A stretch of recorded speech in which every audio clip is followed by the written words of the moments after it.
Le Seigneur Dieu comme berger et comme protecteur.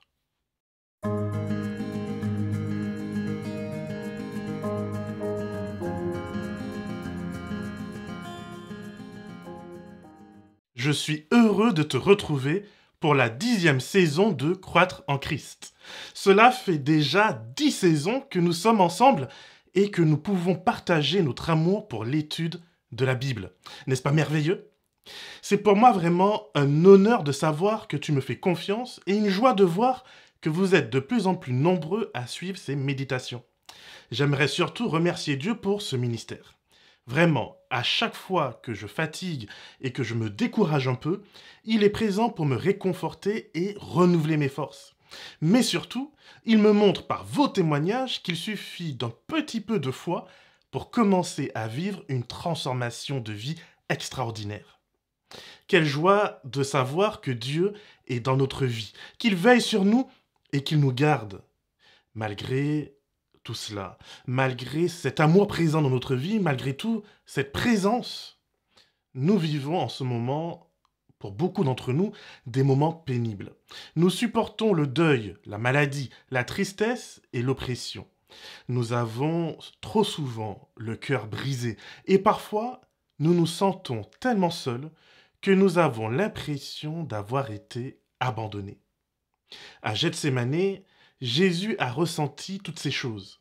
Il a éprouvé la solitude de manière tellement intense que la présence des anges et de son Père ne suffisait plus. Et oui, pour la première fois de sa vie, Jésus va insister pour que ses disciples ne le laissent pas seul. Jésus va insister pour que ses frères le soutiennent par la prière. Tu vois, nous sommes des êtres de chair et nous avons besoin de la proximité et du soutien les uns des autres pour nous aider à traverser nos moments difficiles. Dieu, bien que présent, ne peut pas remplacer le soutien d'un frère ou d'une sœur.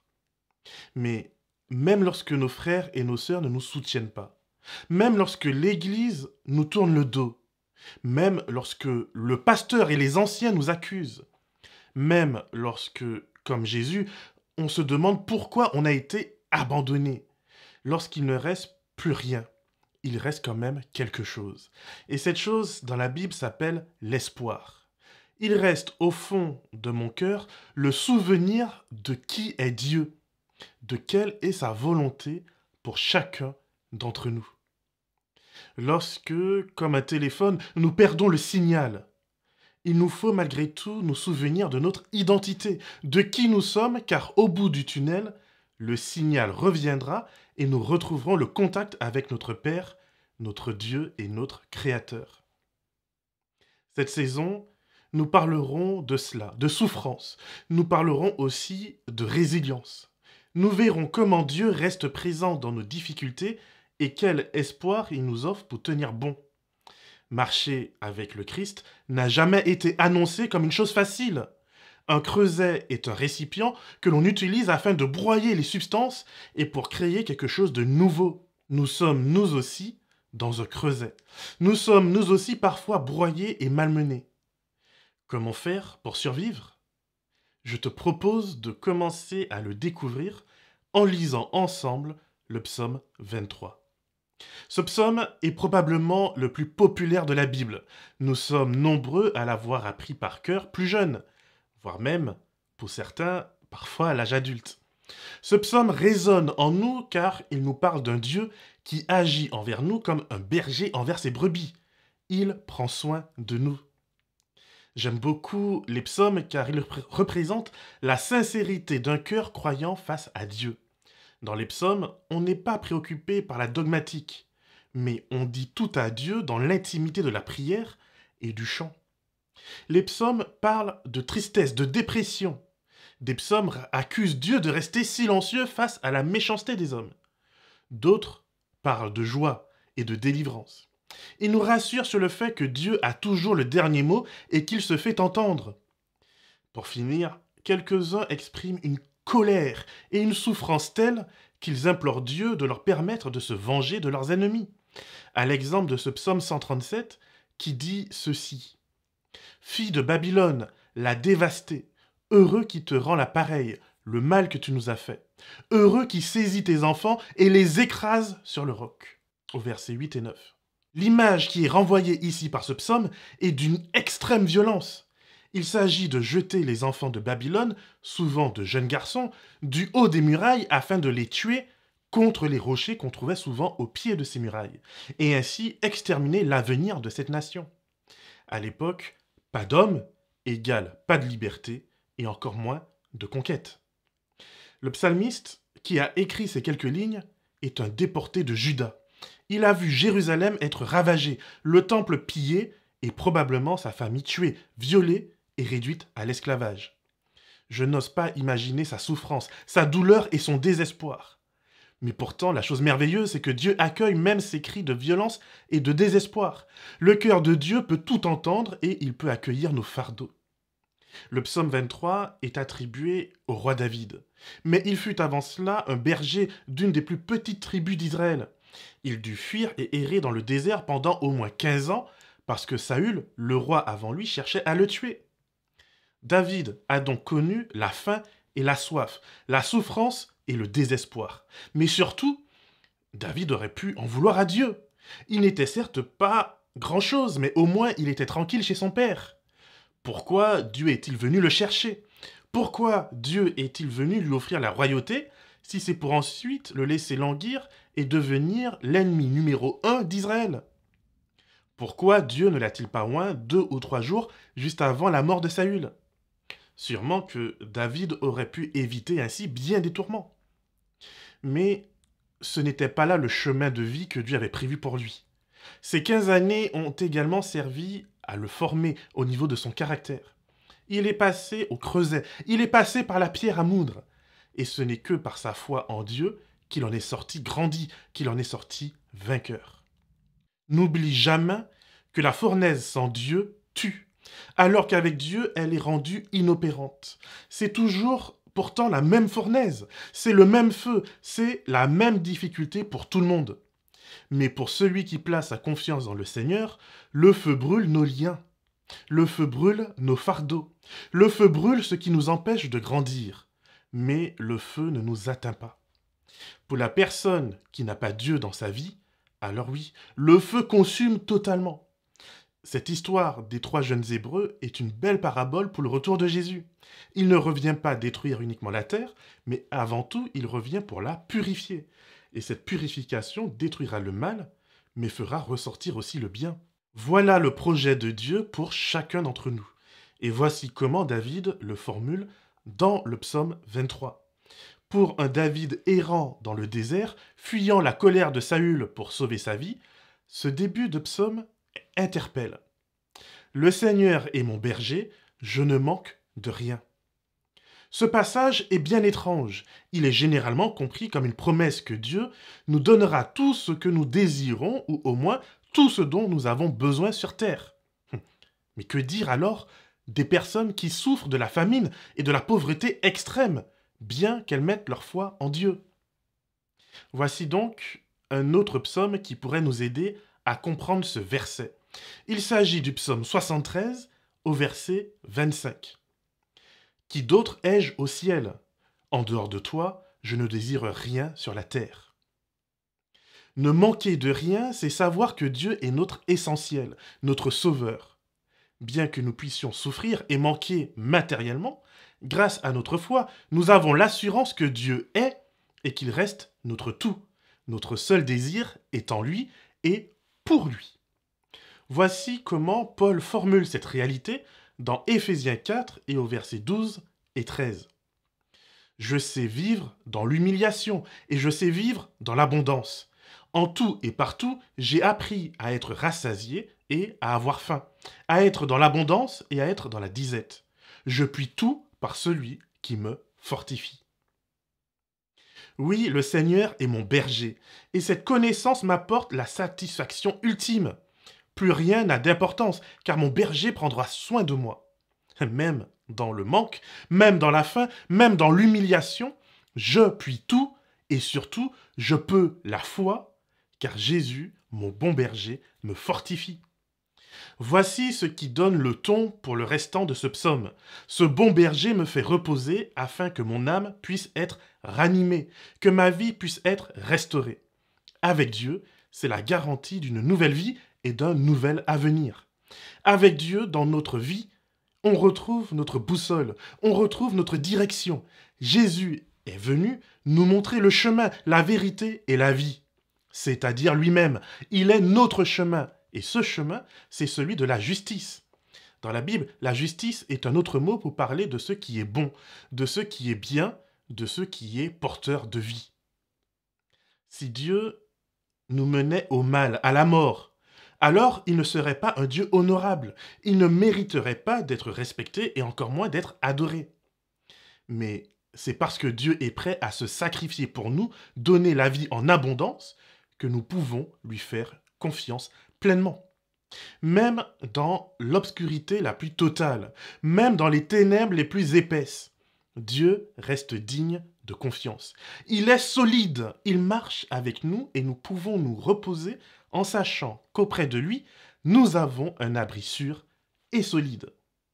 Le bâton et la houlette représentent justement ces appuis, les fondations solides du caractère divin. Ce caractère qui nous protège, ce caractère qui est digne de confiance.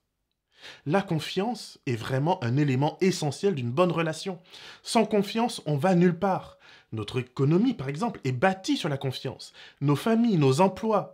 Si je n'ai pas la confiance de recevoir mon salaire, à quoi bon travailler? Si je n'ai pas confiance en la justice en cas de désaccord avec mon patron, serais-je serein? Bien sûr que non. Tout repose sur la confiance. Ma voiture, ma maison, ma douche, bref, tout est une question de confiance. Lorsqu'on perd confiance, la vie devient difficile, surtout quand on perd confiance en soi. Le psaume 23 répond à ce manque de confiance en me disant que je peux faire confiance à Dieu. Et c'est exactement à ce niveau-là, à ce moment-là, que le texte va transitionner.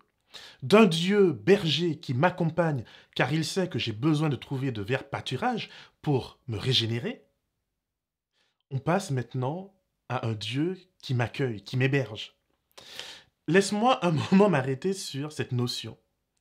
Un mouton élevé à l'époque biblique n'est pas sédentaire. Il faut bouger constamment les troupeaux. Il faut trouver des terrains adaptés pour qu'ils puissent manger en toute sécurité et grandir. Ce psaume est très beau, car il comporte deux parties. La première nous parle de Dieu comme berger et de nous comme ses moutons. Et la deuxième partie nous présentera maintenant Dieu comme un hôte et nous comme ses invités. Cette première partie parle de ce moment de notre vie où nous n'arrivons pas encore à nous poser. Notre foi n'est pas encore assez solide, notre confiance n'est pas encore assez profonde. Alors, oui, nous tâtonnons, nous cherchons, nous errons.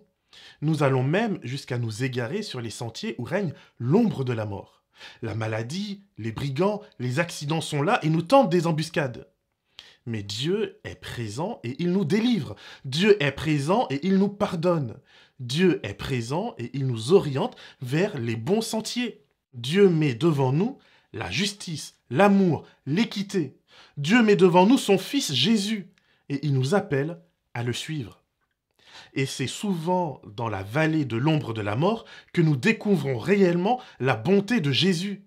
Nous nous rendons compte qu'il a toujours été présent dans nos vies, bien qu'on était devenu aveugle en sa présence. Nous voyons enfin ce Dieu protecteur qui nous a portés, qui nous a protégés, et surtout ce Dieu d'amour qui a su toucher nos cœurs. Alors, à ce moment-là, il se passe une transformation dans notre relation. Nous ne sommes plus des moutons errants, nous ne sommes plus sur les chemins du doute, du désespoir et de l'apostasie. Oh non! Nous entrons à présent comme des fils et comme des filles dans la maison de notre Dieu avec confiance. Et merveille de chez merveille, Dieu ne nous tolère pas simplement dans sa maison. Dieu ne nous installe pas là au loin dans l'étable avec un peu de paille en nous demandant de ne pas faire trop de bruit. Non, pas du tout. C'est à sa propre table que Dieu nous installe. Dieu nous accueille comme un invité important, un invité de choix. Il nous accueille selon ce qu'il y a de meilleur à l'époque, dans une époque difficiles, où l'alimentation n'était pas toujours une garantie. Pouvoir manger à sa faim était un luxe. Et c'est justement à une table abondante que Jésus nous accueille. Or, les règles de l'hospitalité obligeaient l'hôte à aussi protéger son invité contre ses ennemis. David est donc en train de nous dire qu'une fois que nous acceptons de nous asseoir à la table du roi de l'univers, nos ennemis n'ont plus leur mot à dire. La mauvaise réputation qui me colle à la peau ne me suit pas dans la maison du Père. Mes addictions ne me suivent pas dans la maison du Père. Ils n'ont plus le contrôle de ma vie. Ils ne dominent plus ma vie. La bonté et la générosité divine se dressent entre nous et nos ennemis comme une barrière protectrice. Notre tête est parfumée d'huile odorante, une substance à l'époque très précieuse, très coûteuse. Et c'est encore le cas aujourd'hui. Dieu ne nous refuse rien et il nous traite comme des princes et comme des princesses. Même notre coupe déborde. Il y a donc de l'abondance dans la maison du Seigneur. Car le bonheur et la fidélité de Dieu nous poursuivront tous les jours de notre vie. Que j'aime cette phrase. Elle décrit le bonheur et la fidélité comme des chiens de berger qui me poursuivent, qui m'accompagnent, qui parfois même m'aboient un peu dessus. Mais seulement pour me rappeler que j'ai tendance à oublier la bonté de Dieu. Même dans mes difficultés, Dieu est là et Dieu reste bon. C'est la raison pour laquelle, même quand je suis tenté de quitter la maison de Dieu, même quand je suis tenté de l'envoyer balader, promener, même quand je suis tenté de retourner à la vallée de l'ombre de la mort, parce qu'au moins, là, il y a des choses excitantes. J'ai l'impression d'être en vie. En passant à côté de la mort, peut-être que je ressens quelques sensations qui me font du bien. Je me sens être quelqu'un pour quelques minutes. Bien sûr, on le sait tous, ça ne dure pas. Et comme toutes les addictions, cela me détruit petit à petit. Et comme toutes les addictions, c'est pas facile d'arrêter. Ce n'est pas facile de croire suffisamment en sa valeur pour se dire qu'on veut mieux que cela. Mais parce que Dieu enverra après moi encore et encore et encore et encore sa fidélité et sa bonté, alors oui, mon ami, je prie pour que tu reviennes à la maison du Seigneur chaque fois que cela est possible, et ce, jusqu'à la fin de ta vie. Le dernier verset de ce psaume me dit qu'il est possible de revenir à Dieu. Il est possible de revenir à lui encore et encore. Il n'est jamais trop tard. Il n'est jamais trop tard pour revenir à lui. Il n'est jamais trop tard pour revenir à Jésus. Est-ce que tu le crois? Est-ce que tu es d'accord avec cette déclaration? Si c'est le cas, alors je t'invite à prier avec moi. Ô Jésus, notre doux berger, merci de nous conduire vers la résurrection de notre âme. Merci de prendre soin de nous, même lorsque nous sommes encore en errance. Même lorsque nous avons un pied dedans et un pied dehors. Tu es le Dieu d'une patience énorme et d'une bonté infinie. Doux Jésus, aide-nous à ouvrir les yeux sur ta bonté. Aide-nous à entrer dans ta maison. Et si nous y sommes et que nous en sommes sortis, quels que soient les dires de l'Église, des pasteurs, des anciens, de nos parents ou de nos amis, quelles que soient les choses dures et méchantes qui nous ont brisé le cœur et l'ont fait exploser, aide-nous à nous rappeler que ton amour et ta bonté, ta fidélité et ton bonheur nous poursuivront tous les jours de notre vie, jusqu'à la fin du monde. Amen. Mon frère, ma sœur, je te laisse avec cet extrait d'un autre psaume que David a également écrit et où il exprime des idées similaires au psaume 23. Il s'agit du psaume 36 et au verset 9 à 11. Voici comment David formule les choses. David parle des justes, c'est-à-dire des personnes qui cherchent Dieu de tout leur cœur. Il dit ceci. Il se rassasie de l'abondance de ta maison, et tu les fais boire au torrent de tes délices. Car auprès de toi est la source de la vie. Par ta lumière, nous voyons la lumière. Conserve ta fidélité à ceux qui te connaissent, et ta justice à ceux qui ont le cœur droit. Si tu le crois, alors tu peux faire quelque chose cette semaine. Tu peux envoyer cette capsule à une personne de ton entourage qui est découragée, qui doute et qui est coincée dans la vallée de l'ombre de la mort. Laisse éclater un message d'espoir. Il y a de la place pour toi à la table de Dieu. C'est ma prière pour toi et pour moi. Que le Seigneur te garde et te bénisse, et qu'il fasse de toi une source de bénédiction pour l'éternité. Amen.